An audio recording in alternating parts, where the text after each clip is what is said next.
Good day. Today we're here again at East Ridge Executive Village, Angono, Binangonan, Rizal. And nandito po tayo ngayon sa Quail Ridge, which is part po ng village. Dito lang po sa likod ng Pelican Cliff. Before we begin, please like and subscribe po sa aming channel para makita nyo po yung mga properties na ina-offer namin dito po sa village. So right now, bagong-bago po sa inventory yung mga lots po dito sa area na to ng village. Kung makikita nyo po, ginagawa na po yung kalsada. Ito po. So yan po yung papuntang Pelican Cliff. Pag inakat po natin sa may overlooking area, ayun po si Cafe 360, tapos si Hello Kitty, tapos si Escalera po sa kabila. Ito po yung daan papunta po sa Angono Gate. So ito po. Lahat po yan, part po yan ng East Ridge. Yan, nakikita po niyo. Yung mga lote po na available, andito po sa area na to. Dito po. Ito po yung itsura ng mga lote. Yan po yung mga cuts ng lote.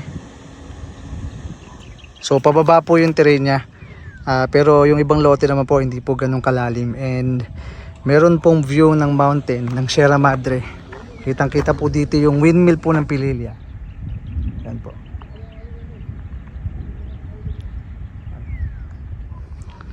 Sobrang presko po at mahangin po dito sa Quail Ridge.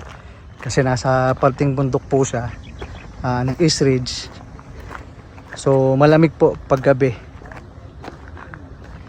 Yan po yung baba. Hindi naman po siya ganun kalalim.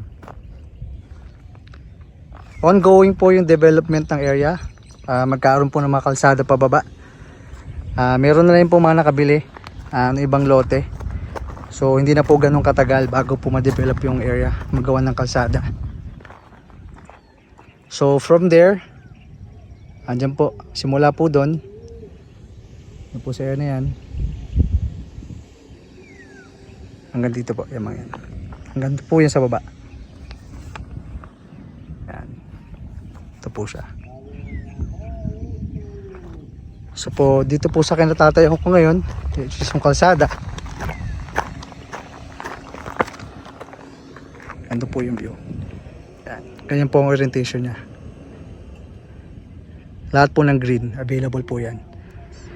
Ang minimum cut po is 260, pero marami po yung 280 square meters. At meron pa pong mga along the road po sa may banda dun po na malaki po yung cut, like 457, 513, 700, na pwede po sa residential, retirement house, or even Airbnb. Pwede po kasi maganda po yung view niya. Ang price po niya per square meters as of this moment is 14,000 per square meters. Ang payment scheme po ngayon is 6 to 12 months po yung down payment, then 3 to 5 years maximum po yung balance niya with interest. Reservation is only 35,000 pesos. If meron po mga inquiries or schedule po ng tripping, please message po kayo dun sa mga numbers namin sa video na to, sa end po ng video na to, or sa description po ng video, or just simply send us a direct message po sa Facebook account po namin, Facebook page na nasa description din po ng video na to po. Again, maraming salamat po. See you soon and God bless everyone.